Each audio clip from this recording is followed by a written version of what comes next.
নমস্কার সবাইকে। আমি ডক্টর শর্মিষ্ঠা সরকার, আপনাদের বন্ধ্যাত্ব বিশেষজ্ঞ, ক্রেডি ফার্টিলিটি সেন্টার, শিলিগুড়ি থেকে। জিম, কফি, স্মোকিং, অ্যালকোহল আর আপনি প্রেগন্যান্সির জন্য ট্রাই করছেন। এই 4টে জিনিস আপনার প্রেগন্যান্সি আসতে বাধা করতে পারে।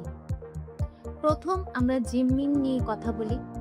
আপনি যদি মডারেট এক্সারসাইজ করে থাকেন, সেটা খুবই ভালো আপনার শরীরের পক্ষে, সেটা আপনার প্রেগন্যান্সি আসতে আটকাবে না।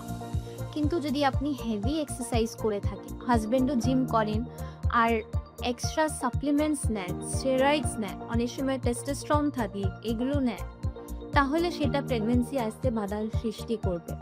আপনি যদি এক্সেসিভ জিমিং করে থাকেন উইথ রেস্ট্রিক্টিভ ডায়েটিং, খাদ্য কমিয়ে দিয়ে আপনার জিম আওয়ার্স বেশি, প্রচণ্ড স্ট্রেনাস অ্যাক্টিভিটিস করে থাকেন, ওয়েট লস খুব বেশি হচ্ছে, সেটাও আপনার প্রেগন্যান্সি আসতে বাধা সৃষ্টি করবে।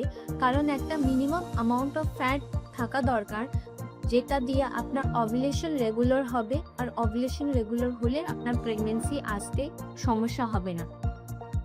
দ্বিতীয়ত স্মোকিং। স্মোকিং খুবই হার্মফুল। স্মোক ফিমেলরা করলে এগ রিজার্ভ কমে গিয়ে থাকে, প্রিমেচিওর ওভারিয়ান ফেলিয়ার হয়ে গিয়ে থাকে। আর হাজব্যান্ডরা করলে স্পার্ম কোয়ালিটি, কোয়ান্টিটি সবই প্যারামিটার্স কমে গিয়ে থাকে, ডিএনএ ফ্র্যাগমেন্টেশন বিভিন্ন সমস্যা ক্রিয়েট করে।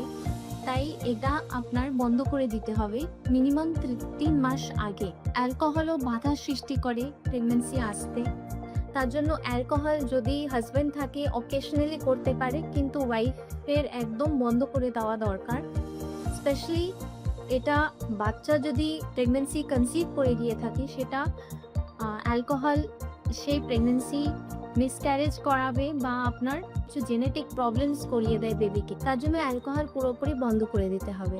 আর কফি কীরকমভাবে ইফেক্ট করে, কফি 200 মিলিগ্রামের নিচে বা ছোট কাপ কফি খেলে সেটা হার্মফুল না, সেটা আপনার প্রেগন্যান্সি আটকাবে না।